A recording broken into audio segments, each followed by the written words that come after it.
Welcome back, Flyers Nitty Gritty fans, to Getting Gritty with It with your host. Well, it's my partner in crime, as always, Vasili Gianarakos. Vasili, what's going on, brother? Doing well, Yariv. We have some actual tangible preseason hockey to comment Yeah, on yeah. and have watched the last couple days here for the Flyers. So it's good to be able to comment on that and just assess the team based on the actual gameplay versus just the training camp, because it is fun to see the players in the drills online and just working through the scrimmages that they had up on the Flyers website this weekend. But I think it's always easier to kind of judge certain players, especially players on the bubble, in actual games, right? Like training camp, you have to always take it with a grain of salt. There's obviously camp battles. Guys are competing super hard, but at the end of the day, it's against your teammates and the coaches, the manager and Danny Briere and the management team. They obviously want to point to tangible results in the game. So for us, to see actual gameplay, I think that's the best thing for me coming out of this week and weekend. But how are you, man? That was very long-winded. It's all good, man. No, absolutely. It was great to be able to watch Flyers hockey finally, and not just like the rookie games, to see guys from all levels. And we obviously will share our thoughts here. We have a little bit of Flyers news. We're going to talk about the rosters in general, and then we'll try to guess in the second half of the show what we think the final rosters will be. That will be a moving target as we move forward. So we'll probably do that again, especially after the final two preseason games, the home games. We'll try to put together. We'll see what that schedule's like, but we'll try to put together what we think the final roster will be, because they have a few days in between, and probably they will announce cuts maybe a day or two after the last preseason game. So, we got a lot to talk about, actually. This is going to be an exciting episode because we're going to be talking a lot about players. So before we do, just want to remind everybody, please like and subscribe, hit the notification bell for notification, get notified when we release these episodes. And for the audio version, go to Spotify and iTunes to give us a rating and a follow as well. Again, that is the best way to support this show. So if you are not subscribed, if you have not done any of those things, the likes, the notifications, and the ratings, the follow, any of that stuff helps us tremendously. So please make sure to do that if you've made it this far, which is the very beginning. So you did make it very far. Also, for sponsors, Jim Steaks at 4th and South. Make sure to go get yourself a cheesesteak from Jim's. They have one of the best, if not the best, cheesesteak in Philadelphia. Make sure to go to 4th Street and get yourself a delicious cheesesteak from Jim's Steaks. Again, Jim Steaks at 4th and South. Also, Summit Public Adjusters, 215-752-0560. Go to them for your insurance adjustment needs. They will help facilitate the process between you and your insurance company. Make sure you get the best claim possible. Again, Summit Public Adjusters, 215-752-0560. And also want to give a brief shout out to our partner, SportsSpider.com. Guys, if you're tired of searching multiple websites for sports news, SportsSpider.com has you covered. They collect the latest articles, videos, and podcasts from around the web and organize them by your favorite teams. If you want to stay as excuse me. If you want to stay up to date on our Philadelphia Flyers or the NHL in general, make sure to check out SportsSpider.com. The link is in the description for both the video and audio versions of this podcast. And again, our stuff for Flyers Nitty Gritty in general is pinned at the very top. So make sure to check out their site. Make sure to check out our content as well at FlyersNittyGritty.com, and obviously our YouTube channel and any of the audio channels. We should be listed there. Okay. Let's get into it. So we'll do this small piece of news. Vasili just tweeted this out right before we started recording, but the Flyers have reduced their roster by 3. All 3 expected. Andre Mondeau was released from his ATO, so his tryout. Again, he was unsigned, not owned by the Flyers, so he was kind of auditioning. Most of the times, guys like this don't get signed. We do have like the Phil Myers or Igor Zamula who got contracts, but most of the time players are not signed. But yeah, it's a rarity. Yeah, he did stick with the team relatively long, so it actually does help him potentially to find an NHL organization. So good luck to him. I doubt it's going to be with the Flyers. But at least he got himself a look, big defenseman. And then the 2 that are property of the Flyers, Luke Fluswick and Matthew Gard, have both been returned to Red Deer of the WHL. Both expected, both lasted pretty long, actually, especially like Matthew Gard. I felt like he had a lot of playing time. He definitely got on my radar. Got some Um, action in the last yeah, couple games. Yeah. I like Vluswik. I'm like, okay, he's like, I didn't see anything about him that kind of stuck out outside of his size. But Matthew Guard did stick out to me several times. I think he's still a project, like he's still far away from being an NHL player, but I do see an NHL player in there. And, on last episode, Bill Meltzer, thought he could be a fourth line center. I think there might even be a little bit more there. I Yeah. think he could be a third line player in the NHL. I don't know if it's going to end up being with the Flyers, but I really liked what I saw out of Matthew Guard. His game's definitely very raw. Like he's a big, lanky, rangy center. But I Yeah. think for me, what I saw out of him in the gameplay and just the shifts that he did have, like just protecting the puck well, like positioned pretty well when they Yeah. were in the offensive zone, like especially last night. Aggressive too. When he was because I believe last night he was playing with Gaucher, Hmm. um, and who else was it? But it was rotated a little bit. It might have been Gaucher, maybe Obels at times. yeah, yeah. Um, no, who was the other one? Well, it was weird because like Richard was moved around, Gaucher was moved around a little bit. So it was Here, Obels, wait, maybe Delorier at I a had couple it, shifts. I had the lineup tweeted out. Let me look up my own tweets here Yeah, and see what it that's was. It's gonna a, bother me. But yeah, no, it was Eklund. That's it. It was Oscar Eklund, Eklund. Eklund. Yeah. I just looked at his name like 2 seconds ago. Right? Yeah. That's okay. But yeah, on that line, he looked pretty decent. I mean, there's only so much you can expect from a fourth line, like in a preseason game. But Mm. I think it's good to get, when you get these young players in any sort of NHL action, just in their first action, it's kind of almost like, first of all, a reward, right, for all the hard work to this point to give them a preseason game when you know you're not really Yeah. going to have a chance to make the team. But also just, something to work towards, right? You see what it's like to even be in preseason action, how much you need to still work on your game, right? So it's a good measuring stick for these younger players. Yeah, yeah, for sure. And as of right now, the Flyers are 1-1 in the preseason. They won their first game against the Islanders in a thrilling 11 round shootout in overtime. It was just a fun game to watch. Not a perfect Yeah. game by either team, but just entertaining. Obviously, Mitch Cobb with the goal, also scored in the shootout. They tied it up late, won it in overtime. Lots of standouts from the. That's kind of the theme of this is that the young guys have kind of been, standing out. Not as much as they should, but my um, anticipated results are kind of where they are right now, especially for like 2 games into preseason. Um, but and then they go and they lose a game where they are outgunned. Once again, they were outgunned kind of in both games, but definitely outgunned in the game in Montreal. They brought more of like a rough and tumble lineup to that. Not a lot of puck movers on the back end, not a lot of Away game playmakers. also though, you have to factor that in, right? For sure, but the first game was an away game too against the Islanders. It's just like I think they were going in, they had the two brothers, oh my God, from Jack Montreal. Eye, Arbor, That and Jack Eye. Florian. Yes, Yeah. thank you. Like they kind of knew what they were heading into. They threw Delorier in the lineup. They had Hunter McDonald in there, right? It was definitely a They type also of travel too, right? Like, so that's something to mention. yeah, Like they travel the day of and play. Typically not something NHL players are doing. yeah. So that throws a wrench in the routine. You kind of saw them start a bit sluggishly. So They definitely did. I think I would say like for both preseason games, not perfect to your point, but I think there's good takeaways in Yeah, both. I think for the second game, the main thing is just like you went down 2-0 early, you didn't let it spiral on you. Like you saw them climb sure. back, got it to an empty net, even with a lineup where you could definitely say that Montreal probably had more regulars in their lineup than the Flyers did, Yeah. right?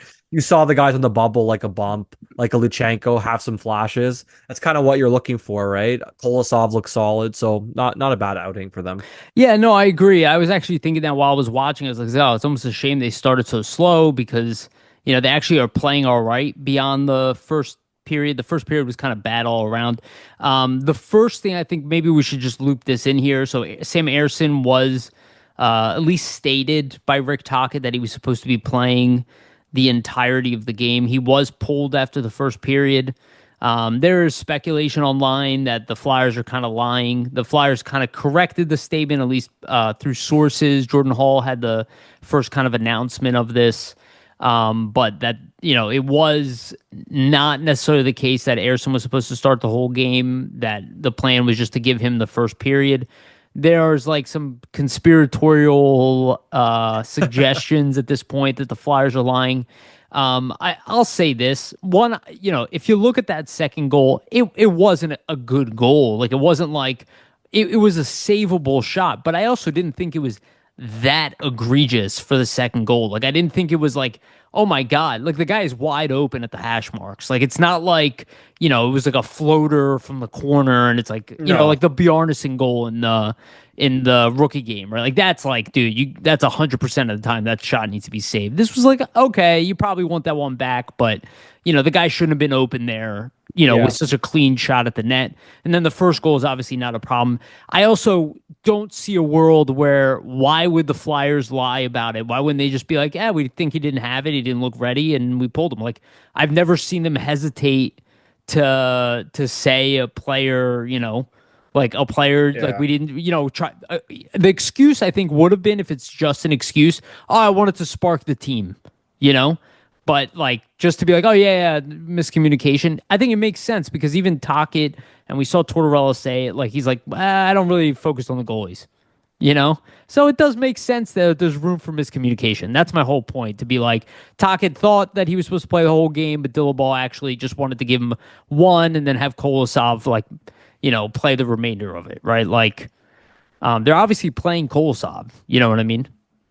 Yeah, I just thought it was strange, obviously, like based on the initial comment from Tocchet. So that's what made it strange to Sure. me is that you stated you're gonna play this goalie the full game, obviously beforehand in your pregame presser. So you put that out there and they pull him, or he doesn't, play the remainder of the game after the first. So I thought that was strange when we found out It's that, definitely oh no. strange. Yeah. Yeah, when we found out later after the fact that, oh no, he was actually only supposed to start the first the whole time and Kolosov was supposed to get the back half, then to me that makes a lot more sense. I think like, if he was supposed to get the full game and then you pull him like that, it's almost like, to your point, you're either trying to spark the team or maybe sending him a message very early on in preseason stating, hey, we didn't like that performance. But I think for me, like the Two way I goals look at on it, 9 shots, though. That's not like no, egregious. it's You know it's what I not mean? good. It's still like a 700 save It's percentage. bad, Like, but it's not yeah. like it's not like when you see a guy give up 3 goals on 4 shots and you're like, No, oh, no, the no. guy doesn't have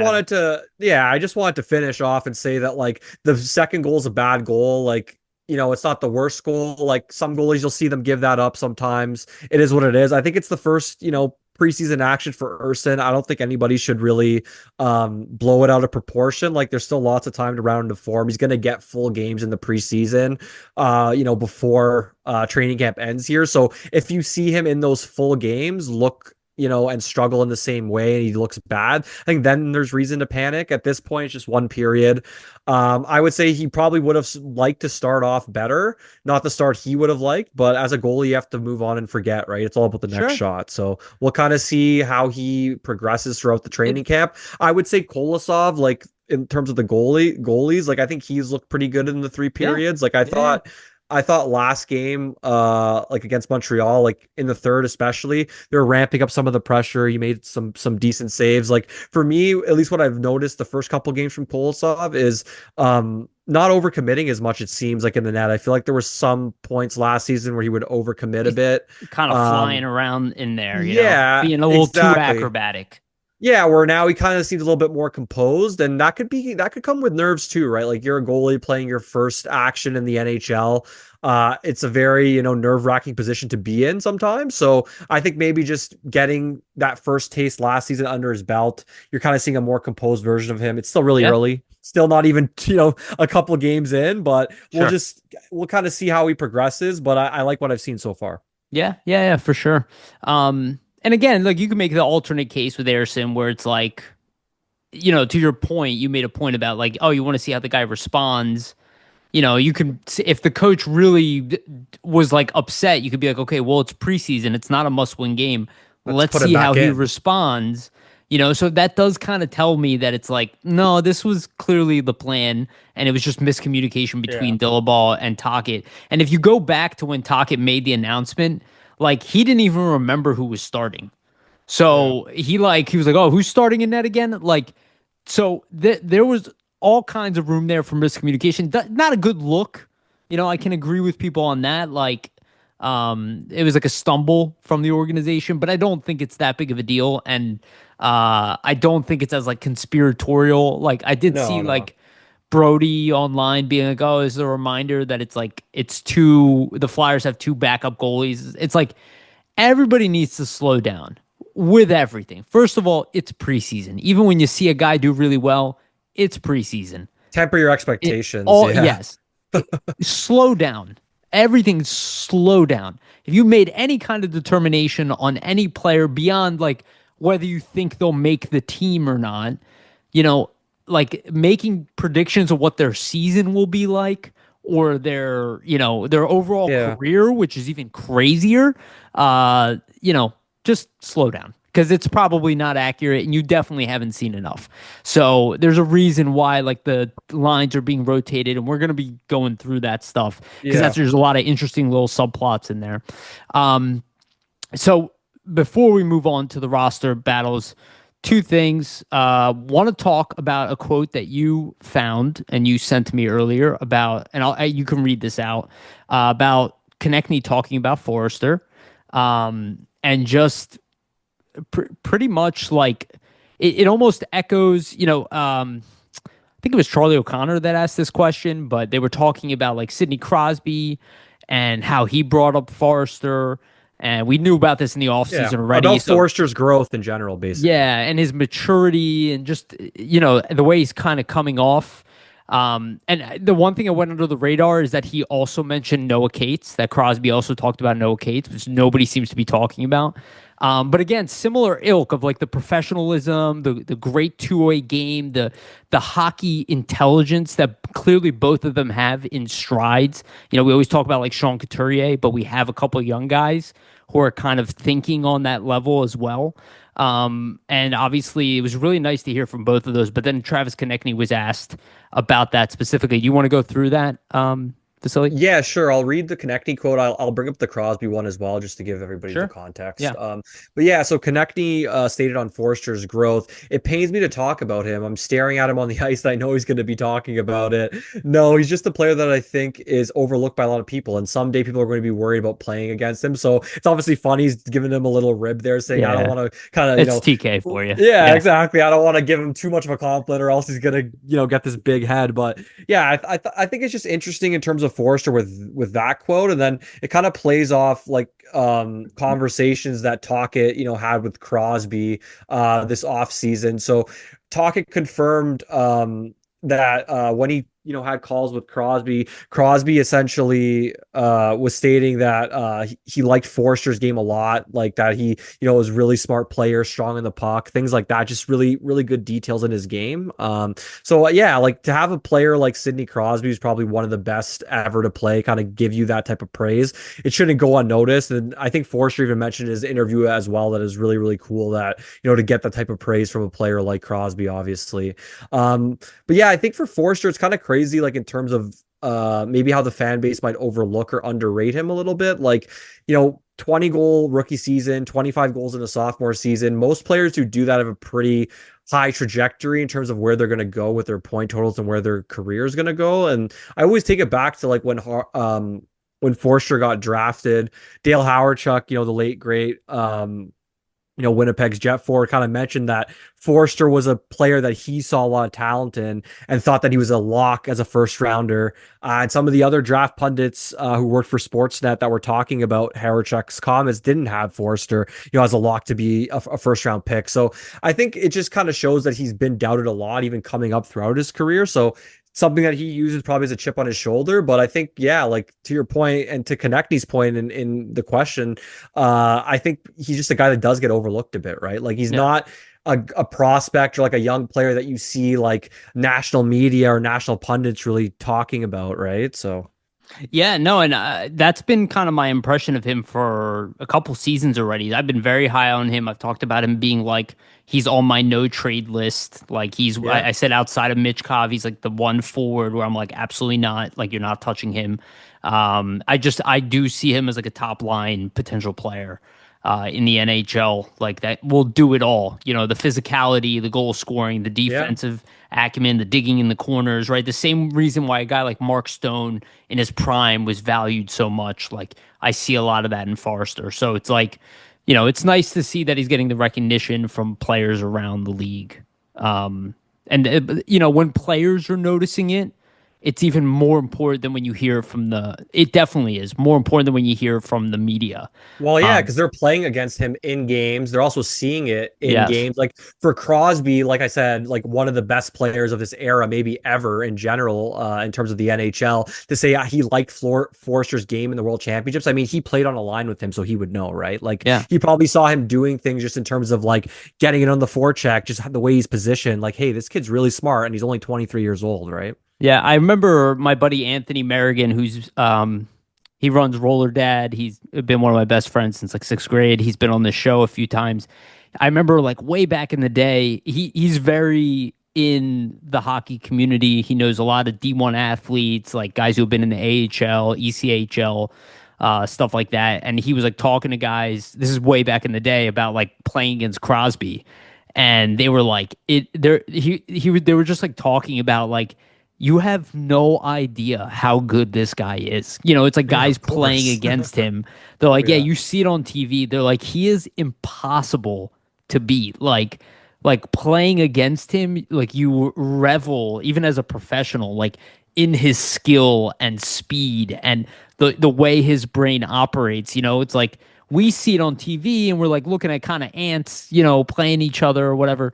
And to see a guy move at that speed in front of your face with that kind of accuracy and power, and there's always like a difference, right? They have a different perspective, like you were saying, when you're playing against the guy, which is pretty cool. All right, so let's talk about special teams a little bit before we move into the rosters themselves. Um, let's talk about the power play a little bit. So I think again, I'm going to say this in context of goaltending, the roster battles, special teams. There is going, and I'm already seeing it, and it happens every season, and I'm not blaming any one person. I think it's something we all kind of fall into because you can only really analyze what's in front of you. But people do kind of have a tendency to like jump to be like, oh, what I see is what it'll be. Remember, this is a brand new coaching staff, top to bottom. Like the changes that are going to come, the things that they're working on, you are not going to see the fruit of that labor, 1 week into training camp or the second week into training Months, to camp. be honest. Pre, Like to implement these systems, it's gonna take months, right? Like right. It could take some serious time. It took Tortorella an entire season to really convert the Flyers to play his way, and then we saw the fruits of that and how well they played under his style in the second season. I'm not saying it's going to take a whole season for Tocchet, but for those people who are like determining everything already, you're way jumping ahead. It's going to take some serious time, but as far as the special teams go, we've seen the penalty kill look solid. It seems like the remnants of what Tortorella and Bradshaw put in place seem to still be there. A lot of young guys playing the penalty kill. Yeah, obviously hard we've to seen judge in that case. Yeah. right, but also like Nesbitt. Like the Flyers have no shortage of good penalty killers. That's the one thing that this team does have, at least on a forward basis. Like no shortage of good penalty killers from a forward aspect. So like Definitely. it Yeah. looks like the penalty kill is kind of going where it was, right? So like at the least top 15 type of, playing style. Could be better though, right? If they're Right. reinvigorated a bit under Todd Reardon, some, new nuances in his style, perhaps. So Yeah, yeah. I'm curious to see how it changes, right? Or who he selects, right? Like who are his guys yeah, for because the you penalty saw kill. you saw Shaw and Tortorella. They obviously had favorites like Konechny and Lawton and things like that. We saw Couturier not used as much. I would expect maybe we see Couturier used a little He's bit more on the PK yeah. under Reardon and Tocchet or something. So Couturier, Dvorak, Cates. definitely We Dvorak, saw I think, for sure. Luchenko being used a lot on the PK as well. Nesbitt, Barkey. And he was obvious. Barkey was like an elite penalty killer at the juniors level, so it makes Yeah. sense. Um, the power play, we've seen piecemealed of what the power play really could look like, right? Like game one, you saw Zegras and Mitchkov out there with Drysdale. But you have Gabrankin on there, and guys, a lot of people are like jumping towards Gabrankin, and look, he's playing in a good role for preseason. He's not going to be playing on the top power play come regular No. season. So like, you're also not watching the units really together. This is more of a systems, conversation. I think it's been okay. I Movement's been decent, yeah. It's been decent. The one highlight I've seen, obviously Mitchkov. is doing Mitchkov things. That's not a question, but it's not like in sync. But the one positive is that Jamie Drysdale does look like Jamie Drysdale of the end of last season right now. And I will say, I think I've seen some really good stuff from him on the point, just the puck moving, the confidence, the skating. It does make me think that, like, let's wait a little bit to see what the actual power play units will be in finality.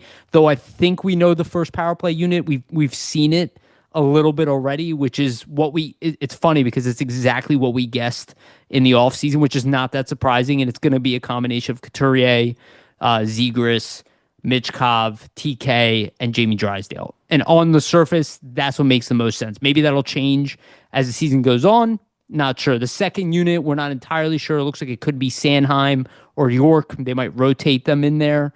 Owen Tippett will obviously play a role on there. Foerster will play a role on there. Could be Noah Cates. Could be Jet Luchenko. Could be Christian Dvorak. Bobby Brink obviously will play a role in the power play.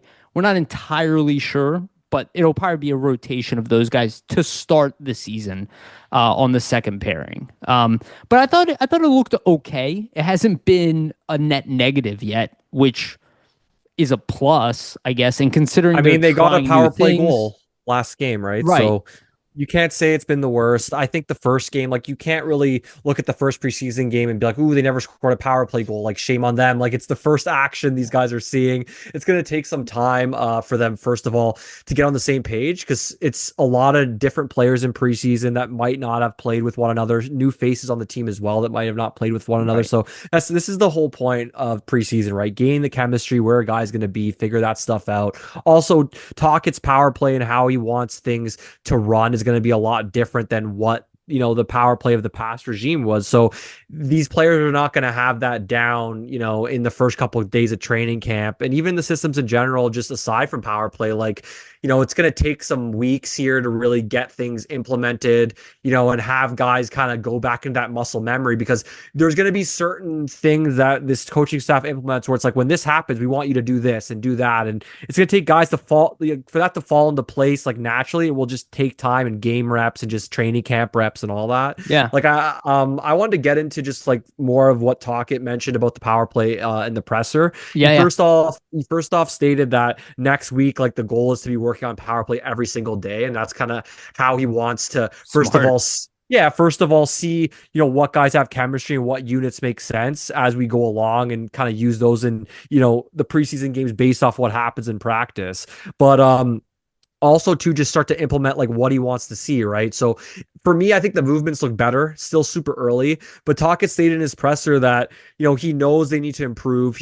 And just recognizing the reads on the power play. So when a team, for example, like the defending team's in a diamond on the penalty kill, how do you get that team that's in the diamond out of that diamond formation?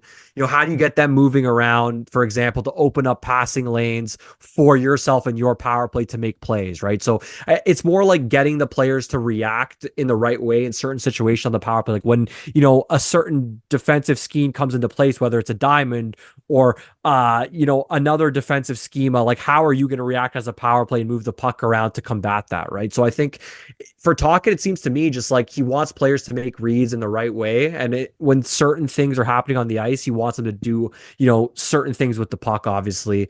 So like moving the pucks to certain areas, maybe if a team's setting up a different way against you defensively versus another way, right? Because not every team's going to do a diamond, right? It's going to be different types of setups in terms of like defensive scheme for the PK. I think too, like a real crux for power play is like the fine line between being creative and not so fancy. And like we talk about that all the time, right? Like you need to be able to have set plays you can go back to in terms of the puck movement, where it's just like you're executing this play. Creativity is nice, but it can't always be about the fancy play. Sometimes you just got to get pucks on net. So I think it'll be a combination of that. But yeah, I thought that was super interesting, just what Talkett mentioned, like in terms of like recognizing the reads and like different like defensive schemes, because we didn't see really Tortorella and the past regime go even into depth at all, or even mention anything like that. The communication between Talkett, like I remember even this one moment think it was not this presser, but maybe the previous one. Oh, he asked the media like, "Hey, does anybody else have Are other you good? Do you questions?" have it? Oh, it's okay. Do you have other questions? It's like it is so far removed from Tortorella's Well, as soon as the question abrasive. stopped for him, he would just Yeah, be like, "Okay, I'm walking yeah. off. I'm Like, let me done. get I'm out of done. I'm here." out of here. It's like it would be a temper tantrum, like once a week. And with Tocchet, it's just like complete communication. So we're seeing that difference. The one thing I hope with the power play, and I like what he's saying, and I'd be stupid to disagree with his commentary about trying to get guys to expose other teams to expose their weaknesses on their defense. But he does talk about situational, and that's what I was talking about. Plays is like they need a set group of plays for each situation. That's it again, like the unpredictability part. Like I think Taka like mentioned something about how he wants their creativity and all that, but it really falls back down, I think, on the power play, just the quickness of execution. And it is to kind of throw them off and then to be able to execute. It's not just enough to get them to open up, but it's like when that opening is there, that play needs to happen quickly and the shot Yeah. needs to get on net quickly. And to your point, it's all about like, are those guys, once that play opens up, once you move certain defensemen around and now the lanes are open, like, are guys in the right spot now? Do you know where your Right. other guys are going to be so you can make those quick passes and Yes. execute, right? Right. So, It's like the team as a unit needs to be able to read the opening and get in the right situation. And I'm okay with less predictability. I've said it over and over again. I'm sorry, with more predictability as long as the execution is at a high rate. We've seen it time. I don't care what the coaches say. We've seen it time and time again where you know what a team is going to do and they throw it and shove it down your throat. The Flyers were very good at doing this, right? They had Wayne Simmons. He wouldn't do the same thing every time, but he was a portion of that playmaking, right? Like he was yeah. always against, like kind of off the half wall, but like behind the net. And he was always there for 2 or 3 different set plays that he had an option. Giroux was kind of quarterbacking, and so Voracek would do the same thing. And they had creativity. They would do like random stuff, but they knew their roles and they knew how to execute on it quickly. I don't think the Flyers are going to jump into that, but again, we're starting at such a low bar. We're asking for like 25th best in the league. You know what I Yeah, I mean? know. We're not asking for top 10 here. We're asking middle of the road would be like night and day. If we're 15th in power play, that is a tremendous improvement. So we don't think that it's going to jump to, 15 best, but at least not a net negative, somewhere around 20%. It's going to take a little bit of time though. I was like listening to like Locked On Flyers and they were kind of ripping the power play apart. I'm like, guys, it's like you had half a power play unit out there that's going to be there in the regular season. Like, what are we talking about here? Why are we jumping to criticizing something that we know is not implemented yet?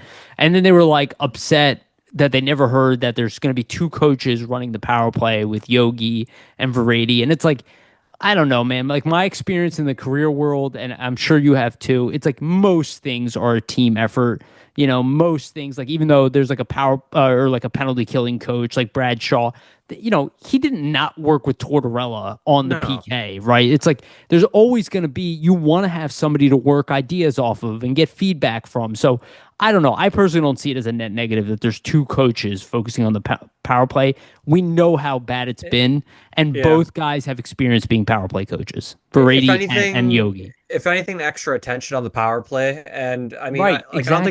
I don't think it's a bad thing. I think ultimately you want to work together, have the same vision and stuff. So Yeah. yeah, Yeah, and we don't know. We don't know what's going to happen yet, but they were obviously not going in the right direction. So, they had to do something. All right. So let's get into the roster battles. I'm going to give credit to Charlie O'Connor. Got the rosters from him. So as of camp, there are 2 different groups right now. After the cuts, they might be a little different now, especially Group B. But I'm going to read them out. We're going to talk about them a little bit. We'll talk a little bit about the battles that are going on. We'll take a quick break, then we'll get into goaltending.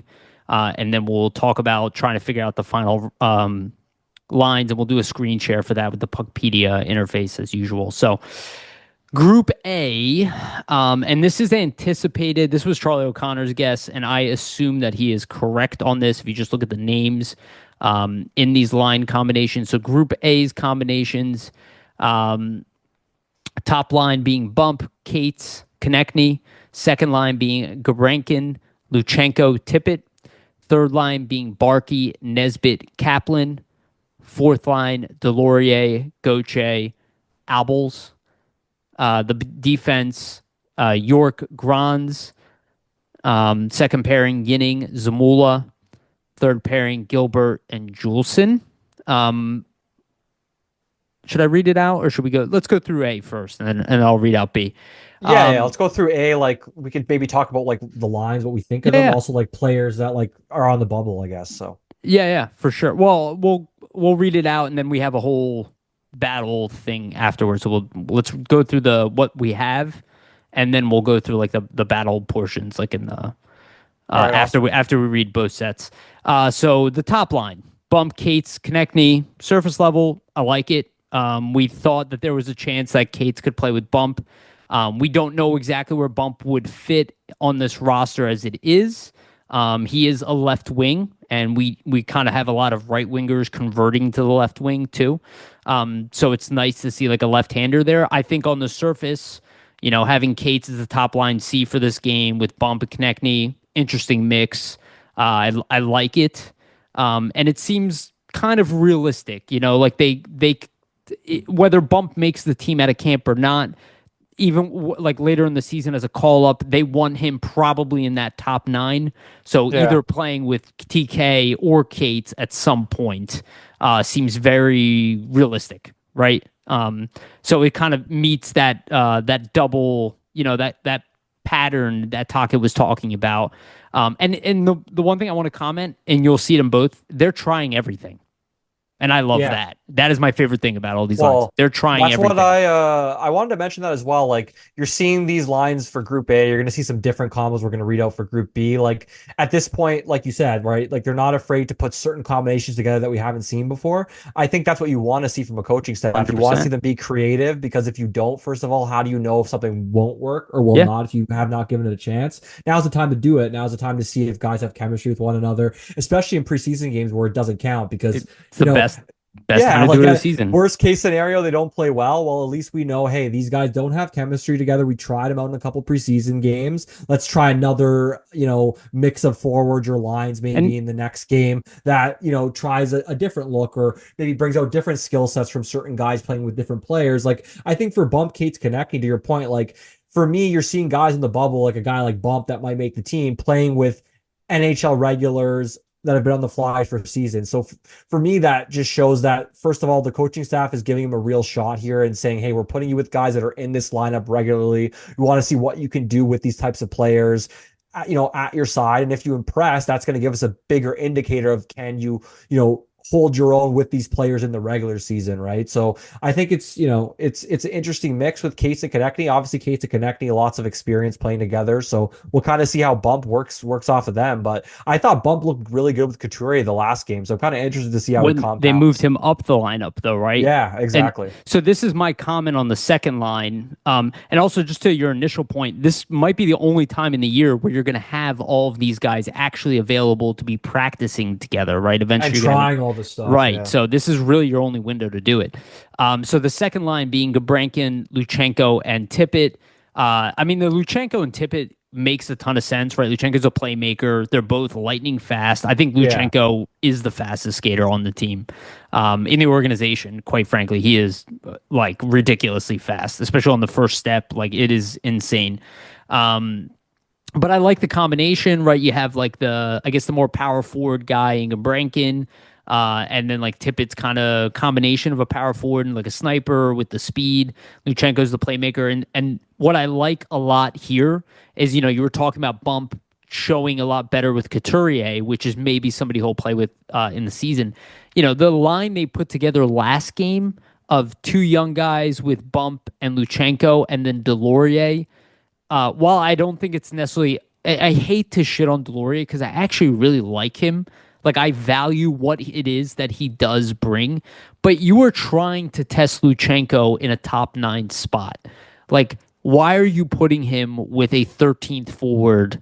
NHL caliber player with, and I kind of got it. It's like, okay, I have two young guys. Let me put up some muscle on that line so they don't get like bullied around in the game. The But Jack brothers, that's you got to take into account in sure, that. yeah, no, absolutely. Like I can justify it. I don't think it's like an insane move, but I'm like, you got to be playing Luchenko the same way that you're playing Gabrankin and Bump and putting him with guys who, are staple core players of this team because that's how you're Yeah. testing him for real. At the very least, he should have been playing him with Obels again or playing him with Obels to some degree, right? Maybe would have had Abels on that line with him and Bump or something instead. Somebody Yeah. with more offensive capabilities than Delorier. So, like, I don't think Luchenko had a great game. I think Bump game got a lot better when he moved up in the lineup, though I do think he had a better game than Luchenko. He's also had more games than Luchenko. Luchenko has been injured and just coming in. So this is the first time we're really going to see Luchenko get a full opportunity, which I'm excited about. I like the line on the surface. Gabrankin is younger, but he's a physical type of player. So I like this line. I think it's Yeah. a better showing for tryout for Luchenko. And I think Gabrankin's already got good line mates to kind of show what he's got.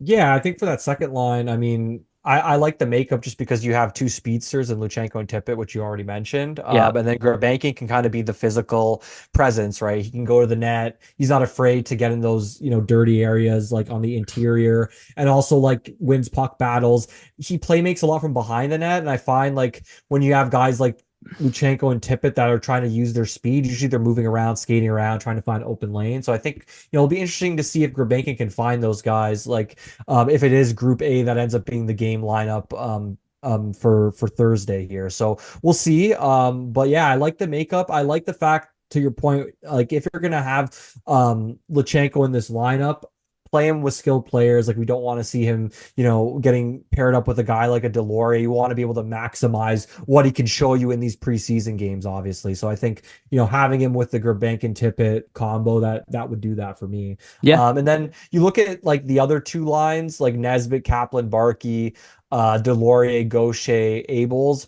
I mean, it's pretty evident that these guys are probably going to be, either sent back to juniors or like AHL bound potentially. Like I think Abels is the one guy that is on the bubble that, could make it in like a 13th forward, fourth line type of role if he continues his strong play because he's looked good and he's looked quicker to me. But I think if you're looking at like Barkey, Nesbitt, Delorier, Gaucher, like I think those are guys probably on the outside looking in with Delorier maybe being like your tough guy, right? Like your muscles. Yeah. Yeah, I know. I think there's some of that. I also think there's some realism in where they're being played. Like Gaucher's NHL potential as a fourth line player. Yeah, Abels exactly. is like a bottom six player in the NHL. Delorier is like 13th forward at this point, but like the muscle guy. So they're trying to put like a more traditional fourth line together with that, right? Because Gaucher's a big dude, Exactly. with some skill. So they're trying him out at center, right? They could be trying Obels, but they're going with Gaucher there. And then the third line is very interesting because it is a kid's line. It is, Kaplan's a bigger dude, and Nesbitt's obviously a very big guy. And Barkey is like a tough guy. This seems like a line for the future. Yeah, Type look of to the thing. future type of line where Yeah, like you could see Nesbitt and Barkey playing together for sure. At least exactly. That not only are they using them on the PK together. Look, it's quite obvious that Nesbitt and Barkey are in that like dark horse camp of making the team. I don't think either will make the team out of camp, but this is kind of what I was saying about Barkey in general. He is going to hang around for a long time. Nesbitt, I'm not surprised. Like, I love that the narrative on Nesbitt has changed so quickly, quicker than Luchenko's, because like when people are seeing now what the Flyers saw in him, which is kind of what Very smart. yeah, I was like, I was very excited for Nesbitt after I did my research on him. So I'm very interested in this line. I would kind of think like maybe there's a reason here to swap Obels and Kaplan just to give a little bit more of a veteran presence. But considering they have so much size and it looks like they're trying something out there specific, That could be a fourth line It, that you rolled with like Gaucher, Abels, Delorier. It might not be the prettiest fourth line, but that could functionally be a line that we yeah, see this at right, some point. exactly. So There seems to be a lot of intent in these, and I got to say, there's something really cool about seeing Luchenko as second line center, Nesbitt as third line center. You know what I mean? the Uh, future for sure. yeah, I I like almost for Nesbitt, like at least for me, what I've seen so far from him, like just the smarts, but like the way he enters the zone, like he's very rangy, but like to me, it seems like he uses that to control the puck yeah. and make those like smooth entries. And yeah, just Yeah, I super saw. smart player so Yeah, far. we have the Sam Morin calling him like Kopitar. We have fan bases now calling him like Tage Thompson. Look, I don't know. Like Isaiah from OMB Puck, he's like it reminds him of Hanzus, and like I'm like I That's an get interesting comparison, it. actually. It That one's it, interesting to me. it is because but Hanzus was like I think they're throwing it at him a little too much because Hanzus was like the slowest skater in the NHL. Like his feet, He was he slow, was yeah. a very good defensive center. Make that clear. He was not like a Great third throwaway line guy. center. Oh yeah. Great third line. I see a much higher ceiling for Jack Nesbitt. That like a Hanzu seems like his floor to me personally, like that of my opinion. I see somebody more dynamic, Yeah.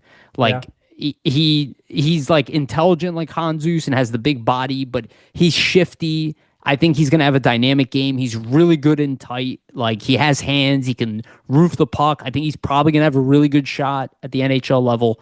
I'm excited for Jack Nesbitt.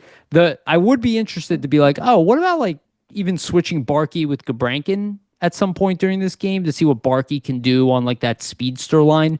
Maybe it doesn't have enough size. It's kind of the thought there, but I like the forward lines. The D, so top pairing, and this is something Talk had talked about. I almost said Tortorella. Talk had talked about that he is a big fan of left-hand defenseman playing the left, right-handed defenseman playing the right. So it seems like there is going to be something that I anticipated that York and Sanheim will be separated to start the season. They're not going to make them the top pairing. It seems that way, at least early on right now. So it's going to be York and Grans, and then Yinning, Zamula, Gilbert, and Juleson. So Grans being given that real opportunity here. Obviously, the Flyers are very interested in him. Yinning, I think, is a guy who Tocchet brought up, and I have to say he was one of my standout stars for the Islanders game. I think a lot of people have given up on Yinning, understandably so. I loved what I saw from him against the Islanders. He threw a bunch of big checks. He was in the way, as Tortorella likes to say. He didn't make any mistakes. And when you look at these like defensemen, with the size and physicality, he's kind of bringing exactly what we're looking that Risto has that a lot of our defensemen don't have. Like Grans is a bigger dude, but he's not that physical. Like Yinning is like a stump. It's kind of like a Radko Gudis type of mold. Just like not. He's like 6'2". He's bigger, a little bit bigger than Gudis, but he's just really imposing and hard to move. So I'm not. He's kind of moving up my depth chart here, and then playing with Zamula, who I thought had a good game, and then the bottom group. I mean, I was completely wrong about Gilbert and Juleson. It looks to me like Juleson's going down to the minors, and right now Gilbert, of the two veterans, Gilbert's looked good. Yeah, he skates a lot better than Juleson, makes a lot less mistakes. I saw him do like a spinorama move last game. Gilbert was pretty solid. Like to me, Juleson, He's better. yeah, Juleson's had a lot of turnovers, getting beat. At least from what I've seen of him so far. Yeah. Out of the D pairs, I mean, like York Grans is interesting. I just think you're playing Grans, with one of your top potential defensemen in York. That's obviously for a reason. Mhm. You want to see how they play together. Potentially, if there's some chemistry there Yeah. or something clicks, Because perhaps. no Risto, right? Yeah, exactly. To your point, right? So maybe they're trying to find that type of defenseman with a little bit of size they can kind of insert in the place of Risto, and that's kind of where Jennings could maybe come in. Like, I don't know if Jennings going to play super up in the lineup, like if he was to potentially be No. on the roster, No. but it would end up being like a third pair role where, hey, if Or there's even a number 7, number 8. yeah, but sometimes you need that type of size on your defense, to your point, right? Like especially when you're looking at some of the other defensemen the Flyers have, like a York, like a Drysdale, like an Andre, maybe, where you don't have that size. Like you're gonna need to make up for that somewhere. So it's interesting. We'll kind of see how he progresses, but it's still super early, right? Yeah, very, very early. So Group B, and we're going to talk about that defense combinations again because I'm going to go back to a prediction that I made before the Bill Meltzer episode last time, but we talked about it with Meltzer as well. So Group B, and this is what we anticipate to be the non-game roster. The first line being Dvorak, Zegras, Michkov. Second line, Foerster, Couturier, Brink. Third line, Gendron, Robertson, Hathaway. Fourth line, Eklund, Richard, Tuamala. Defense, Sanheim, Drysdale. Second pairing, Sealer, Spencer Gill. Third pairing, Murchison, Andre, and the fourth pairing, which are I guess are the extras, McDonald and Vluswick, and we know that Vluswick has now been sent home, so he's no longer part of this group. So McDonald being the extra defenseman there for now. I'm sure that these lines will change. I guess the most interesting of the forwards is the Dvorak, Zegras, Michkov. Obviously, Michkov and Zegras, while they didn't do very well in their own zone, they did get hemmed in their own zone, which was my anticipation a few times. There's some interest here, obviously, and Tocchet did talk about this as a situational potential line. And then, we talked about it in the offseason, and I brought up a guy like Cates. We brought up a guy like Dvorak, somebody who can play on the left wing and maybe take some of the face off with Zegras if needed. Dvorak being the better face off guy, also better defensively than both players. It's an interesting combination. Look, there obviously is interest in putting Zegras and Michkov together with just the elite playmaking and dynamic play. Zegras, Michkov, and TK are the three most dynamic players on the team. But it's an interesting top line. It's nice to see that they're trying stuff. And this will go back to what we were saying. They're trying everything, which is awesome. Yeah, exactly. And even if, I mean, they're not going to play together long term, Zegras and Michkov, I would say why not put them together early in training camp just so they're familiar because they're going to be playing together a ton on the power play. So Yeah, get them together in these training camp groups, get them passing the good puck to point. one another, moving around the ice, and just understanding, hey, like when I have the puck in this area, if I'm Zegras and I'm coming in over the blue line, Meech, where are you going to go? Or where are you typically going to be? And just like understanding, like when I have the puck here, where are you going to You're so go? right. Yeah. And you need to know these things as a player to develop chemistry with one another. So just yeah, even if they're not going to play together, get them just together on the same line like in these camp days, so they can just at least like in the power play be familiar with where they position themselves and like go when certain players have pucks in certain areas. But yeah, for Dvorak on the line, to me, I like it. You know, just to help out Michkov and Zegras defensively. We all know they're not defensive stalwarts. Like they're smart players. They can, play well and put themselves in good positions defensively, but we know their bread and butter for both these guys is going to be the offensive game, right? So let Dvorak be the guy on this line that worries about those defensive responsibilities and helps them out, defensively in certain areas, and they can kind of focus on the offense. And to your point, right, like Tocchet talked about it during his presser. It could be situational that if he keeps this pair together, they'll need that reliable guy, which Dvorak would be in the situation. And he kind of said that sometimes you'll have line where you get those two highly skilled guys, and it really works with the one reliable guy. Not always, but sometimes you can have lines like this where it does end up working out chemistry wise. So maybe we see it work out, right? Like I think the thing too, if you're gonna have Zegras and Michkov together, is even though Michkov is strong in the boards, can win board battles, these aren't going to be your guys that are going to be digging in the board, winning Right. tons of battles. You're going to That'll need to be have that either Dvorak Dvorak or maybe a Cates or like a or Foerster, for Forrester. example. Yeah.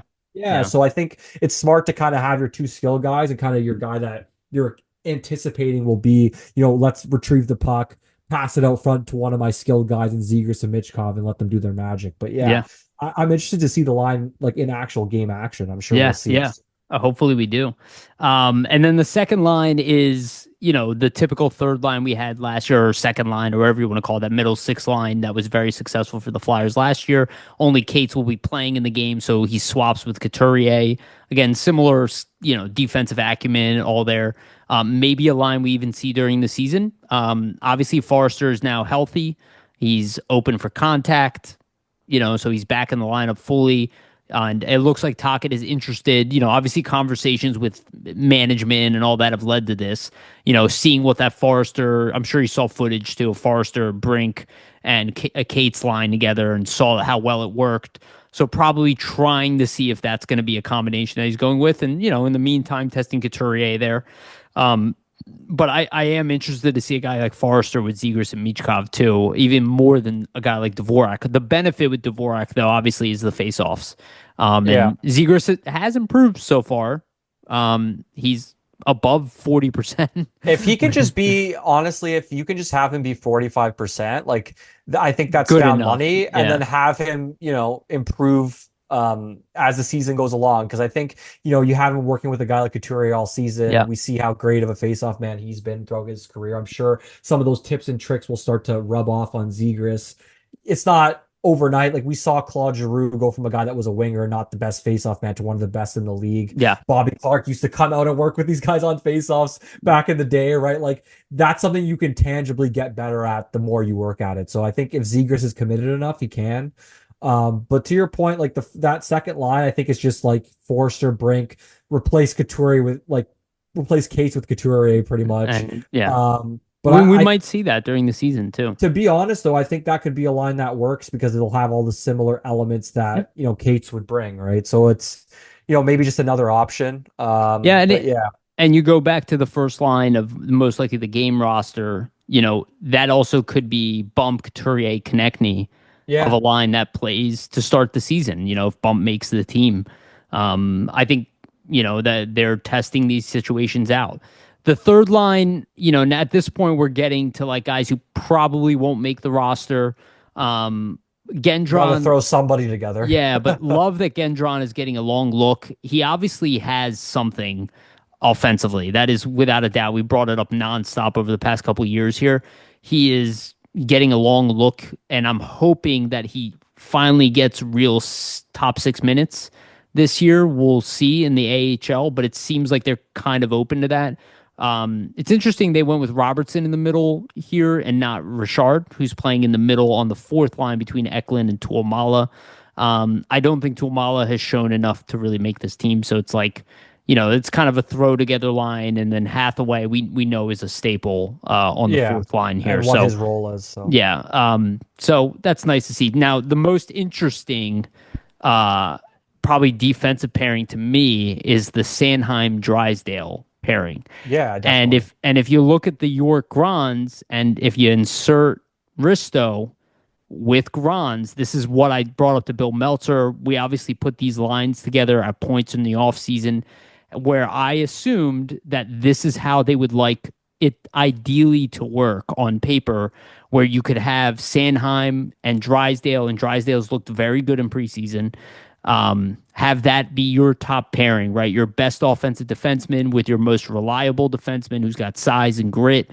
And Drysdale's gotten a little bit grittier and definitely stronger in the offseason. A lot of muscle, for sure. Right. And then again, if you think about like a York and Risto, that pairing has everything as well. York's got the offensive game, Risto's got the big size, and it's a line, it's a top four that can shut down other teams. And then, we know Sealer's the reliable guy. Right now he's playing with Gill.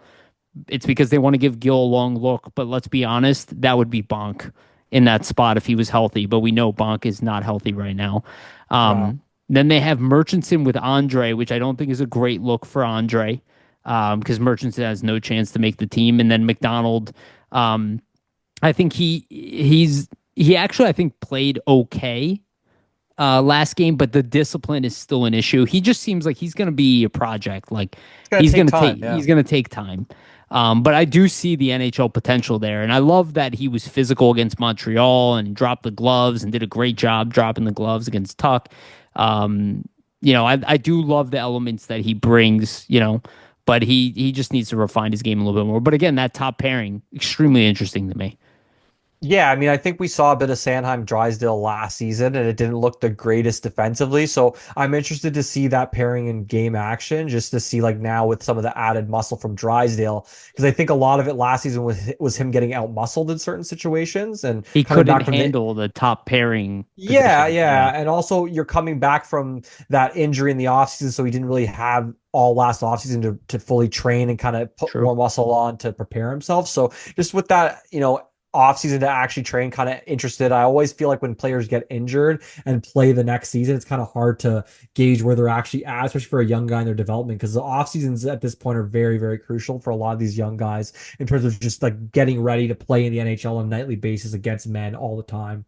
And Drysdale's still a young defenseman, so we'll see how him and Sanheim kind of pan out over training camp and if that pair stays together. And then Sealer Gill, I mean, Sealer's going to be your stalwart on the third pair. I think Gill, to your point, like he's looked really good so far in camp. I think they've liked what they've seen from him just with the first pass and on the tape in terms of the outlet. So it's kind of almost a reward that you're playing with a guy that's a Yeah, mainstay at this point in camp. They're going to kind of give him some more looks, and then I I imagine he'll go back to the I QMJHL. So I do think Andre looked pretty good against the Islanders, though. I'm a he little did. surprised Yeah. that he's not being paired with Sealer I mean, I think because that they is should a give him possible bottom pairing to I start the think they season. should give him more the opportunity at this point to kind of see what he can do. But I think it's also a bit of a message to him at this point in camp, like from the coaching staff to say, hey, like this young guy is taking your opportunity playing with a guy that's been a mainstay in our lineup for years at this Yeah, point. So it's kind of almost like a wake up call in the sense when you get back in their next game, we need to see something or else it might be, AHL bound, yeah. I mean, right? he's got a lot of competition. Like again, Definitely. It's not an easy road for him this I season at think all. Zamula has looked good so far. So it's not that he's jumping. He hasn't jumped Zamula, I would imagine, in their eyes. And with the fact they want big size on that bottom pairing, He's with gonna really need Yinning, to Zamula, impress. Gilbert, yeah, Yeah, the next yeah, couple games if he's gonna want to, not get sent down, basically. yeah. So we'll see who he plays with in the future. So I have this like battles section. Let's just move that into when we play with the lines because that works a lot better. So Well, yeah, um we could just say like, who do we think, first of all, in our mind of the guys in the bubble, like who are we thinking is looking good, who might make it, and we can mess around with the Yeah, yeah, we'll lines. we'll mix That'd be that all cool. in together. So just want to remind everyone to please like and subscribe, hit the notification bell for notification, get notified when we release these episodes. And for the audio version, go to Spotify and iTunes and give us a rating and follow as well. If you have not done that and you made it this far, please do so now. We humbly appreciate it. That is the best way to support our show. And also to support Flyers Nitty Gritty. Make sure to check out our site and subscribe and do all that stuff and read our articles. Again, we humbly appreciate it. So the goalies, we talked about it a little bit. So we haven't seen too much of Vladar. Obviously, we saw a little bit of Ersson, who looked okay in that one period he played. Kolosov, we talked about, looks pretty stable so far. He's Definitely looked like looks the like best goalie so far, but yeah. I mean, we haven't really seen Ersson or Vladar yet, so it's hard, right? he just seems more mentally here this time. Like we're not hearing bullshit anymore. We're not hearing complaints. He's being played. He's given up what 3 goals in 3.5 or like 3.5 periods, four Yeah. periods, something like that. So he's done a pretty good job. Again, the Montreal's fourth goal was an empty netter. So he's done an admirable job, and it's good to see that he's still improving. I know a lot of people want to give up on him already, but he's still really young for a Yeah. goalie. So and this is why I understand why people gave up on him because of his attitude last year. But it seems like he's coming with a different attitude this time. And I think it's showing so far in just the professionalism and the refinement of his game. Hopefully, it will continue beyond preseason and he'll improve as the season goes on. I'd love to see him even steal Vladar's spot. I don't care that Vladar is a 2-year deal. If he Well, yeah, outplays whoever's him, playing better, right? right, exactly. Like I don't care. Well, whatever happens, happens. We don't have a legit starter at this point. One thing to mention too for Kolosov is, and this is something I think that was brought up. I can't remember what podcast. Maybe it was PHLY that brought it up. But either way, shout out to them. Shout out to all the Flyers podcasts. But yeah, like just Kolosov in general. Like apparently in this training camp, you're seeing him stay out and do extra work like after the Yeah. practices, actually being the first one on the ice. Whereas last season, this was not the case. Like when he was the third goalie, Yeah, it was he was leaving. PHLY who brought it up. Yeah. Yeah, Charlie. he was leaving practice early and stuff like that. So like just to your point, like it's a total 180 in terms of the attitude, right? Like last season when he was in that third goalie position, he could have stayed on for extra reps. He could have been the first goalie on the ice, but he chose not to do that Yep. because he didn't like the situation he was in. Now he seemed to accept the fact that, hey, if I want to be an NHL goaltender, I need to work my way through the system. I need to pay my dues. I need to potentially put that AHL time in and actually work at my game in at that level, show these coaches what I'm capable of to actually get, those NHL reps, He NHL I starts. think So he got humbled, like he can argue with the organization and all that, but at the end of the day, your numbers were piss poor in the yeah. NHL. And no And other team would give you those same opportunities with that same attitude, right? So and it's not just the Flyers. Any other team in the league would treat them the same exact way if you're going to I act in mean, that manner. look So, what happened with Askarov, who's a bigger name with oh yeah. Nashville, traded away, went to San Jose, played in the minors. Yeah, You know exactly. what I mean? After all his complaining, it's It's like not out of the ordinary for it, goalies. You got look, to play in the minors, like the at the first, goalie typically. the So goalie position in the NHL. I know people like to rag on goalies. They are the 1% of the 1% in their position. There are two spots available. That's it at the it's NHL not level. a lot, They're all exactly. good. They're all good. They're all good goalies. They might not be amazing for the NHL level. It's a you're a goalie. It's a Yeah. difficult position. It is it is a Well, losing position. at any point you could lose your game for your team, pretty Yes, much. And exactly. that's It's just by just letting a routine floater from the blue line in. Like you have to be locked in at all all facets time. all the Yes, time, it's pretty much. it's you are the last line of defense. So it's like your competition is going to be serious. They're all going to be as good as you or close to as good as you. Unless you've established yourself as an elite goaltender in the league, which again there are not even enough to go around to the entire league. So. It's kind of like being a number one defenseman Yeah. or a number one center. There's just not that many of them around the league to even fill out a 32 team league for everybody to have one. So he's got to take it very seriously. So I think he was humbled a little bit. The interesting story is Bjarnason, who came in, and this is why we talk about patience, bring it up again. Bjarnason had that rookie game, didn't look good in that rookie game, looked mediocre, did Think about settle who's in. playing in front of him, though, right? That's the point. Well, that So that too, but then in his second showing against the Islanders, not only did he not give up a goal, he stopped all of those a lot of the breakaway goals in the shootout. Looked very good. very poised. Yeah. Very, very poised. So we got a taste of what the Flyers see in Bjarnason, which they see a future starting goaltender.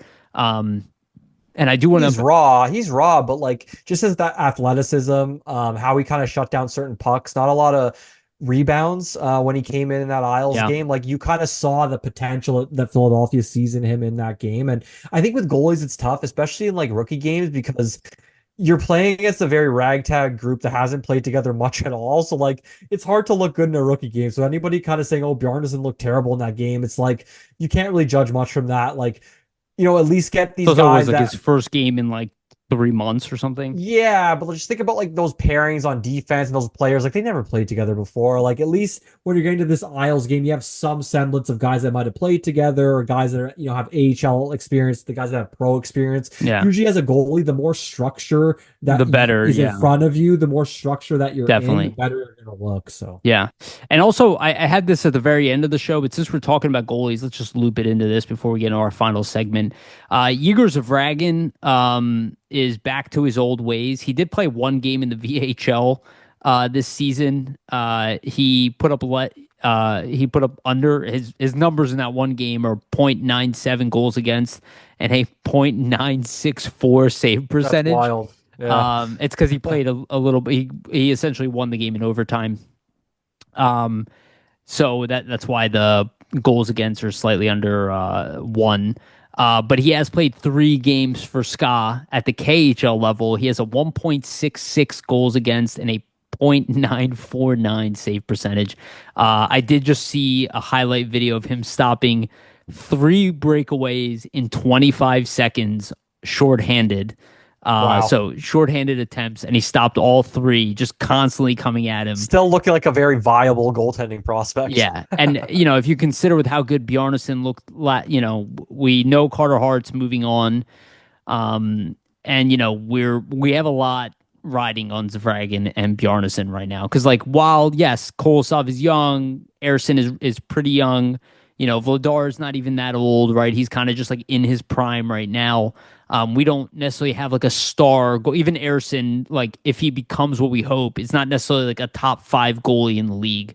I don't know if Be a good Bjarnason start. is that Yeah. level, but two guys who at least can be legitimate top 10 At goaltenders least in the with NHL. goalies, you want to have as many options and possibilities as you can. It can be tough to develop goalies. So yeah, like having Zavragin and Bjarnason as potential options down the line is great. I think they're going to add probably even more goaltending prospects in the next draft. So Yeah, I do want to bring something up about Carter Hart real quick. Something about the what Danny Briere said. Again, there's a lot of politics around this Carter Hart thing, and I think it's clouding people's judgment. Again, if you look back at all of the shows, this is the only show that told you that Carter Hart, if he was acquitted, would be back in the NHL. The only one. I know because I listened to all the other ones. This is the only one that talked about it. Everybody else was too scared to state the obvious. But I'll say this. When I hear Danny Briere go, the agent called us and told us that he's not coming here. And people go, oh, well, why didn't the Flyers even try? They did. That's why they got the phone call. he The, obviously the, the wanted to agent, know if there would be interest. So yeah. right. The agent didn't call. It's like calling your ex-girlfriend when you're just recently single and letting her know because you're recently single that you don't want to date her. No, it would be because she texted you and she found out you were recently single and being, hey, I'm not interested in a relationship with you again. That means the Flyers and the way he answered the question, it's quite obvious that the Flyers were gauging the interest of Carter Hart coming back. And he did what Vasili and I both stated that there is a good chance that he would want to go to get a fresh start somewhere, probably somewhere in a state that would be a smaller market, hockey market, and also less caring about the situation. And who are the top two rumored teams? The Carolina Yeah. Hurricanes and the Vegas Knights. So we So I would say, nailed yeah, that. like I just want to say that. Carolina, I mean, small market. Vegas, I think it'll be interesting. If he goes to Vegas, I kind of want to see what the media hoopla is going to be like around it. Maybe, but Vegas is a because city of they've degeneracy.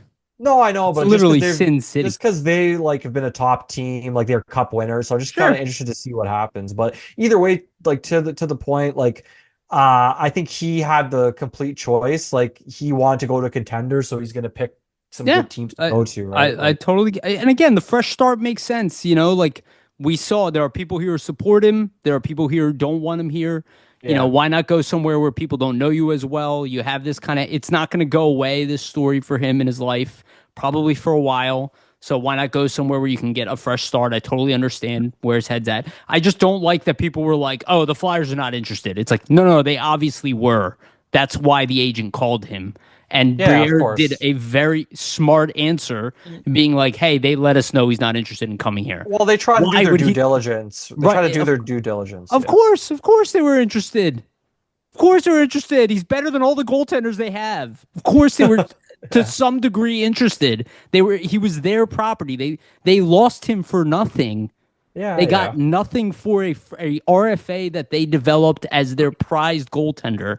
They're going to ask. Maybe they weren't even 100% sure if they wanted to sign him, but they clearly asked. That's my whole point.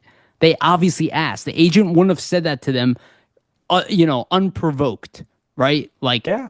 they were talking about it, and Cart made the call. Said, you know what? He probably considered it, and he's probably like, at the end of the day, let's just move forward. Let's new beginning, right?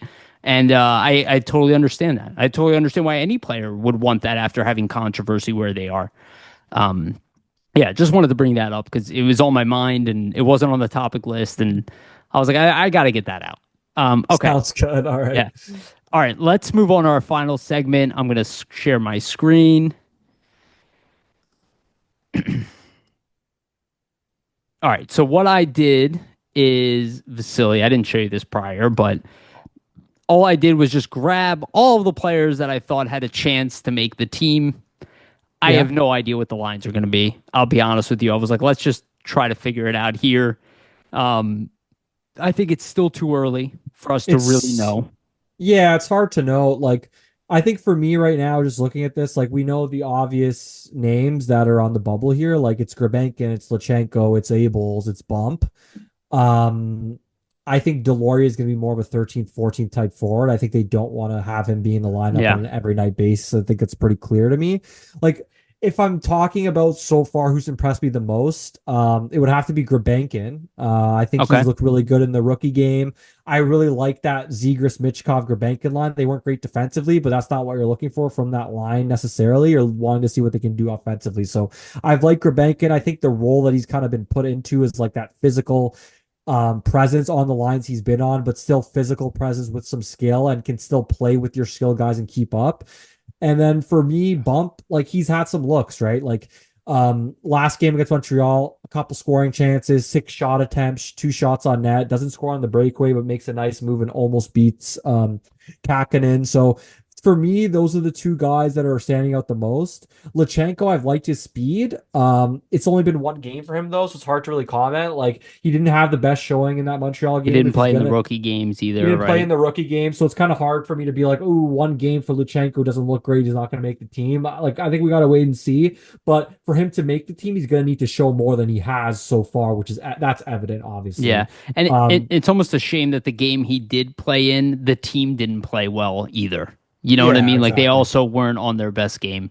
Where like in the Islanders games, they played better as a And as a then team. Yeah, and then the other guy's Abels, right? Like Abels has looked really good. He obviously was, in the scoring opportunities in the Islanders, a lot of scoring opportunities as well. Playing against Montreal. I think he's going to play the next game too on Thursday. So it looks like they're giving him a long look just to see kind of what he has because, he is 29 years old. He's in the prime of his career. We've seen flashes from him that he's looked pretty good and can keep up with NHL competition. So he might be that 13th forward. We'll see, but also another guy in the bubble. So I think, for me with the roster battles, I need to see more from all these guys. Like it's just Yeah, too early. But 100%. at this point, those same names that we kind of mentioned before training camp started, like Grabenkin, Lachenko, Bump, Abels, none of those guys have done anything to this point to be like, okay, egregious play, like you've looked terribly bad. There's Sure. no way this is happening. So I think it's status quo, right? Like there's still a handful of preseason games left up until late, next week. So we'll kind of see. I think the performances that we see from these guys in these upcoming games playing with actual NHL talent, that's going to dictate what happens for sure. Yeah. So for me, I actually I agree with that. Gabrankin has probably played his game more than the other two. I have not seen enough from all three of them to say that they made the NHL. And by all three of them, I mean Bump, Luchenko, and Gabrankin. None of the three so far, I think, have shown enough to be on the NHL roster. Like even where They got Gabrankin to is do more. playing, Yeah. he will not be playing there during the regular season. So that's like I love that they're putting them in these positions to see what they can do. But again, my attitude, Vasily. I brought this up over and over again. I am not like enamored with an opening night lineup. Like for me, a lot of it is a roster management thing. If Luchenko doesn't show enough, again, he should go back to the OHL. But I look at roster management. I can always call Bump up. I can always call Gabrankin up. There will be injuries. There will be problems within the lineup, right? The opportunities for them are not going away. Lachenko's the only one that, if he doesn't make the team out of camp, he's gone, right? Like there's no Yeah. second opportunity for him there. So that's why I have him. Having said that, he did not show in the one game that he has that he should be on the NHL roster yet. Like he's no net negative. I think that was well said. He's no negative for any of them. None of them have showed that if you threw them in the NHL, they can't hang. At least at the preseason Yeah. level. I think they need Um, to show more scoring prowess in these well, preseason games, to your point, right? Like, yes, that's a big one. And then they also need to play against more defined NHL rosters to see if they can actually, yeah. when teams ramp up. Well, because Um, this is just preseason lineups. There's a and lot of AHL players, right, prospects still, so it's too guys that they early. probably will be good against. Um, my attitude, and this started in the offseason, is Rodrigo Abels will be in the opening night lineup. I think he deserves it. I think he is clear cut better than the other veterans at the role that he would be put in, which is most likely a fourth line role. He's big. He can play center. He can play wing. He has a bit of a scoring touch. He's good defensively. He looks like you said, like he got faster, which was his biggest problem as a pro. And he's obviously he's of age. You know, he's 29 years old. Like him and He's in his Richard, prime. right? Yeah. Yeah. So Richard's problem is that he's undersized and it's not a great role on a bottom line, But which is hey, he the did issue with him. score. He did score last game and showed, A very nice showed some goal. speed. Yeah. Well, he never was bad in the NHL last year. Even No, he when he was played sent well. down, he was he was playing really well, and he still got sent down. So Richard's like I think he's one of those like veteran call up guys, like You injury. could plug him in and he could probably perform Yes, well for you, he's depending he's on where you put him. he's a guy I could literally see like finishing his career with like Lehigh Valley Flyers type of thing, like the way like Wilson is doing it, who's the captain of the Phantoms. Like he just seems like Yeah. a guy like you just hold on to him if he's willing to be here, but maybe he'll want to move on Yeah, and for eventually. Abels too, he mentioned in his presser today, like the second half of his summer was focusing on speed and power. So it's no surprise like that we're seeing Yeah. him look a little quicker, especially when you're putting the focus on that. We know the NHL, it's getting quicker and quicker every single year. So if you're a player, like that's a big focus for you, especially if you're on the bubble of making a lineup. I was thinking like we're looking at the lines here, Yariv. Yeah, let's try to Can put we a lineup together. Yeah, let's move I did not Dvorak. Let's move Dvorak up and put him with Zegras and Michkov, let's say. okay. Um, let's put Couturier. Let's leave this second line. I think that's accurate. Except we probably swapped Forrester, right? I don't know, because I would think Foerster would play with Couturier maybe. Okay. Okay. But and then this is where it starts to get interesting, right? Like Tippett's gonna probably go on that third line, obviously. And then now it's like, what do you do from here, right? And This this is the is kind problem. of this is where it gets tough. And I mean, I think if you're looking at who's your fourth line center going to be here, is it going to be Abels? Is it going to be Lachenko? Put Lachenko maybe where Delorier is, for example. Luchenko where Delorier is, left Yeah, wing. just well, no, just So to maybe look like at that. it, Maybe like that. just to look at it. I just wanted to see like, and now like like where's Bump could be in that left wing spot where Abels is, or Grabankin, or like, and this is where I think you just look at it and you're like, not enough has been defined yet. Like I think we need to see more from these guys Oh, of course. Of where course. you could accurately be like, this guy's here, that guy's there. So let I me think I no, go think for ahead. sure Go ahead. these top three lines, like all these nine forwards are on the team. Dvorak, Zegras, Yes. Michkov, Foerster, That's Couturier, without a doubt. Konechny, Yes. Pippett, Cates, Brink. That fourth line and whoever's left here is like, what do we do, right? And I how do we make this roster work with any of number of these guys on the team, whether it's Bump, Lachenko, Abels, Grabankin, right? I still think I don't think the so I get the rationale behind everything you did here. I don't think anything here is irrational or like I can't see happening. So if I had to put it together, I would not assume Zegras and Michkov are together to start the season. I'm going to go Yeah. back to what they were trying earlier, right, which was Zegras Konechny. I'm going to assume that Forrester is going to be playing like maybe this combination, or I'm gonna assume that Dvorak is gonna start on the fourth line, which is Could be. weird because he's probably too good. But let's try to assume we want a good fourth I, line, not I just would to throw say together. to be honest, like the way this roster's shaping up, especially if you're not going to play Delorier nice like nightly, that fourth line isn't really a fourth line. It's like a 3A line, Well, and that's what I mean. You want like a real fourth line. So like I was thinking like maybe we'll see something like this potentially, like I did throw this together. Maybe we'll see Luchenko on the wing, or maybe it's Bump or Gabrankin. You can interchangeable. Maybe we'll see something like this. Maybe. Um, There's a lot of different combinations, but I right. We think don't know like yet. We don't know yeah, yet, I obviously. think the point is that like you have too many good players for it to be like your typical crash and bang fourth line. Like I think their fourth line, there's going to be nights where their fourth line plays better than their third line, and they give their fourth line almost third line minutes. Like especially if you're going to have a guy like Dvorak on there, who's But played way higher up in I lineups. think that's the benefit, though. I think to your That's a point, good thing, that though. That's what you needs would to. want. Well, Yeah, that needs to be the Flyers' strength is being able to rotate four good lines, yeah, right? What you put together, which I totally understand, and if I saw that, I would not think it's the wrong move. But that's like we're taking our nine best players and we're putting them together, right? Because like I'm not going to diminish Dvorak and say the guy can't play in the top nine. He obviously can. He's scored 19 goals. He's good two way. He's our second best faceoff guy behind Sean Couturier. But that's why I kind of like see him. I'm like, okay, if he's that good defensively and that good at faceoffs, I want him in the middle, right? And I want yeah. Hathaway to have a good partner, right? So like I see him as like the Ryan Paling replacement. And then that's why I kind of like have this like let's try Luchenko. Unless he doesn't play well, right? Then he won't be here. But that's why I was kind of like, well, let's try Luchenko.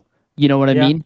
Let's see how he works out in the NHL. Let's even try him in the middle, and we have Noah Cates like playing with him the way we talked about Dvorak playing with Zegras, right? Or maybe they even swap. Maybe Bobby Brink plays the left side or something, right? But I can see Luchenko in a third line role, and obviously there's also the option of like having Bump on there or Gabrankin, right? Yeah, of course. Like or even swap something like that. And we saw And we saw this at 1.2. We could see something like this maybe. it's I a don't. good problem to have for them, right? Like how many years in the past, at least the past couple seasons, like the fourth line hasn't been one with a lot of depth necessarily, or one that you could say, hey, like this is going to outplay our third line and get more Right. minutes than our third line tonight. Like this forward group, I mean, with guys like Bump, Grabenko, Lachenko knocking on the door, it just shows that this could be a team that has a decent amount of depth at forward this season.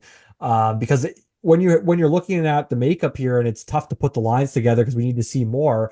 It's just because like there's no way to indicate right now like what should be the best line, what would be the best combination. Like I think like we just need to see more, but I think it bodes well for the team, at least the forward group going ahead, because I don't think they've had this problem for a number of years at this point. No, So they have not. So we'll see. Like you said, we have not seen enough of, and especially if we talk about Gabrankin, Bump, and Luchenko, they all need more time. definitely, yeah. Hopefully, one of them is ready. But if Or they're not, emerges, yeah. yeah, if they're not, like, let's say Luchenko gets sent back to OHL and neither Gabrankin or Bump make the team, do not take that as an assumption that they will not be with the Flyers for the majority of year. I There is assume a we'll see some of those guys, well, right? So, because if Bump and Gabrankin go play in the AHL, they're going to be playing 18, 19 minutes they're a gonna night. earn a call up at some point, I would Right. And assume. and you want them coming in like you said actually, which is a great point, right? They have not really produced offensively. So that's why when I like see Gabrankin playing top line with Ziegler, I'm like, Well, okay, but with the whole roster in the lineup, he's not a top line guy on this no. team. Even in compared to Bump and Luchenko, he's Well, not.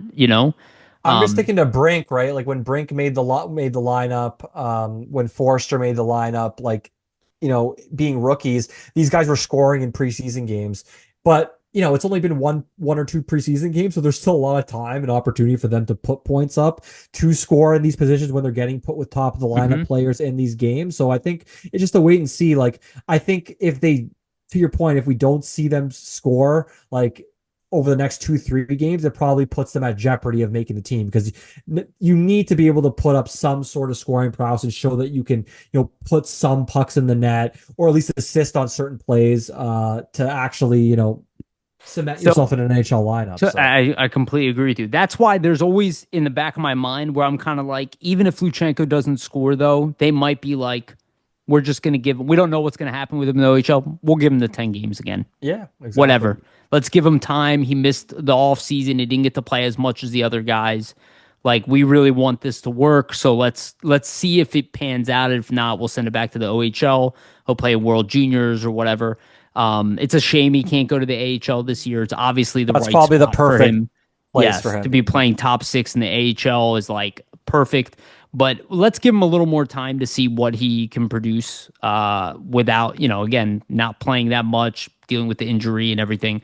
So obviously there's going to be a slowdown. So we'll see. And that's why I really like that he's playing with Owen Tippett because, we didn't really get to see him play with top six forward of any caliber. And obviously he's going to be playing with Gabrankin. And then, I put down together this last thing, like Gabrankin maybe could play a fourth line role, right? Of the three guys, Yeah, he could he's be the that most guy. suited, I think, Yeah. probably. So like maybe he could play with Obels and Garnet Hathaway. I don't think Obels is the guy who has to play in the lineup, right? But I do think like Delorier is your default 13th forward. I just don't think they're going to waive him. I think he probably should be waived, to be honest with you. But I don't think he will get waived. You know what I mean? Yeah, Because I think there is a chance a team might even grab him. Not because they're like, oh, he's going to be amazing, but they're like, most teams could be a need, depth option. Yeah, it's well, possible. most Most teams teams need need centers, some, so but no, I'm saying with Delorier, most teams like they need a muscle, you oh know? yeah, yeah. And if they don't have that guy, the same reason why like Ryan Reeves always gets moved around. Oh, It's you're like talking about Delorier getting waived. I thought you were talking about Delorier. Abels. Okay, sorry. Abel's, I don't think for sure. I don't know if it's a high likelihood, but there is a chance that somebody could see what Abel's has done and be interested in playing him in the NHL. I don't think Yeah, it's center that depth likely. option. Yeah, Yeah. I don't think it's that likely, but it's possible. But I think he's already shown that he's caught the coach's eye. Like he's not being played over and over again for no reason, and Of he's course, played yeah. well. And again, his build, his skill set does fit that fourth line role that we need in the NHL. He's diverse, right? He can play center, he can play wing, he can score a little bit, he can hit, he can block shots. He can do a little bit of everything. So, he just seems like an ideal 13th forward for this team, or even like a 12th forward or whatever. So, we'll see what happens. But like you said, we need time. So let's go to the defense and then we'll wrap things up. So this is what I put together with Rasmus Ristolainen in the lineup. We obviously know he won't be here, so that roster spot will be in. Yeah. But I didn't put together like pairings because I don't believe what Juleson has shown makes him the favorite. I think he actually is not.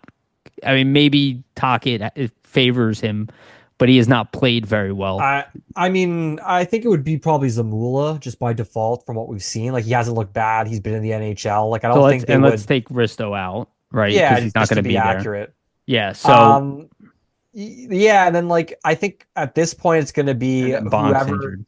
I think at this point it's going to be whoever steps up, probably either out of Andre, Grons, and Gilbert. I think Juleson's been really bad, so I think he's kind of unless he really has a stark 180 the next couple games. Like for me, I've seen enough out of Juleson in terms of So what would you we've looked at so far. would you say as of right now, from what we've seen, the treatment of Andre and Risto and Bonk obviously being injured, This is the eight, yeah, probably. this is the eight.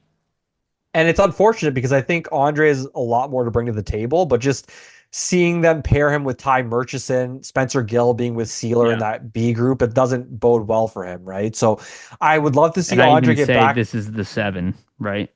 Yeah, probably. I'd love to see Andre get back into the mix. I'd love to see a Nick Sealer Andre pair because I think that Sealer could be a guy that complements So his game. could be like this. I think Gilbert right now is the lead to be the seventh, Probably, regardless. yeah. Yeah, just based on his veteran presence and just the Yeah. fact that he has experience. But if you need to put him into the lineup as like a six, let's say in a pinch, he'll be that guy that can bring the physicality for you, will throw a hit. Like hmm he's like a solid stay-at-home type defenseman, And right? Like and this typical for a has, seven. and Zamula is not like the most physical defenseman, but he is No. big, and York is physical for his size.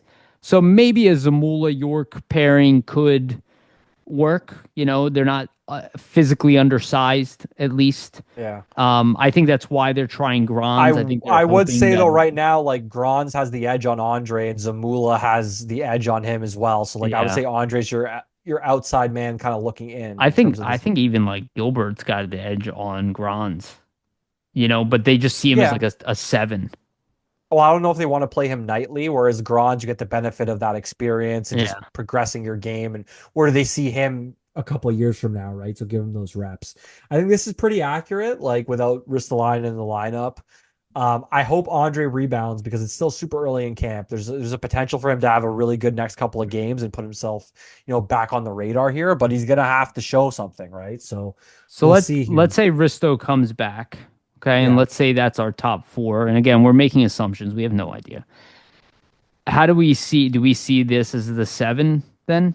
most likely. Yeah. I think unless Andre, turns it around, maybe you have Andre come in for Zamula and maybe They Gilbert they goes could go down with or eight. something. They also could go with eight defensemen and Maybe. have one But less less and just likely, have I'd say. 13th forward. Yeah, I agree. Less Odds are likely they would go though. 7 and 13 Yeah. or 7 and 14 That's typically what forwards. happens. Yeah. So Which was part of that whole Fedotov trade, right? They wanted I to think freeze we the gotta cap so they see. could. I think we just gotta see more, just to understand like where certain defensemen are going to be placed. Like, there's also a chance that Gilbert shows something, and they're like, "Hey, let's just have a super veteran heavy pair on the third pair. We can put them Yeah. out there."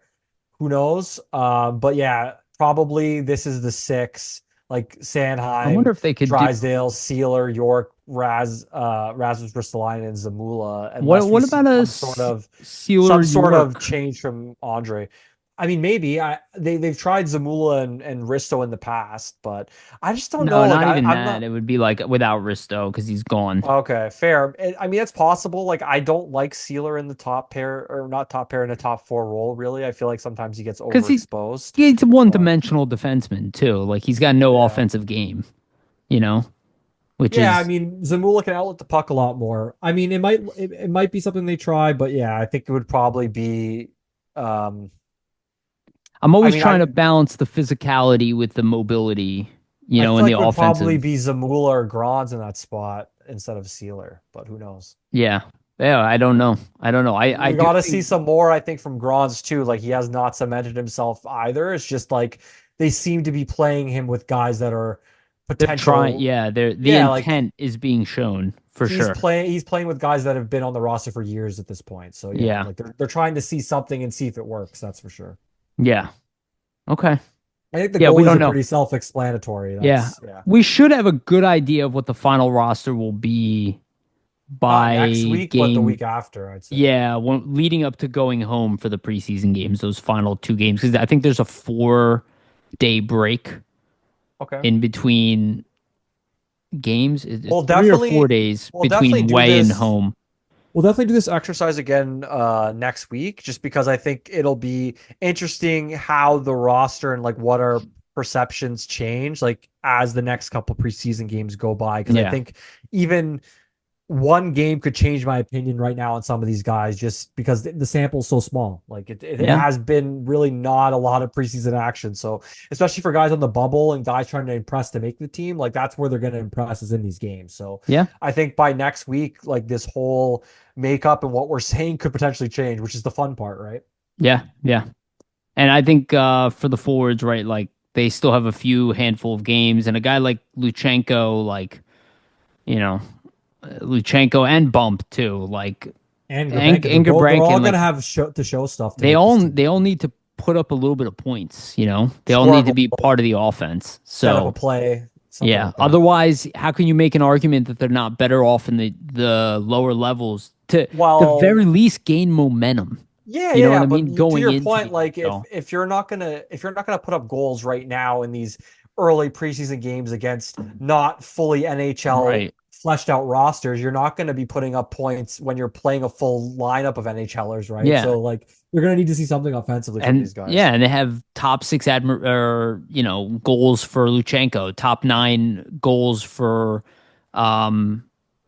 Bump, like middle six, to elite, probably middle six at the very least fourth line player for Gabrankin. It's like if you guys are truly ready, you should be able to, even if they don't score necessarily like a goal or something, affect Yeah. the score sheet, get lots of scoring chances, something like that. Because Luchenko didn't Stick score. out in some way offensively. Yeah, like Luchenko didn't score last preseason, but he did. He was a big play driver. He created a lot of chances. He got stoned several times playing with Michkov and stuff like that. Yeah. So, you have to at least show that, right? And I think Bump showed a little bit of that, and Gabrankin showed a little bit of that. Yeah, they both have scoring chances. So we'll see if some of those chances, translate into actual points scored in the next few games. Yeah, It'll it's be just interesting.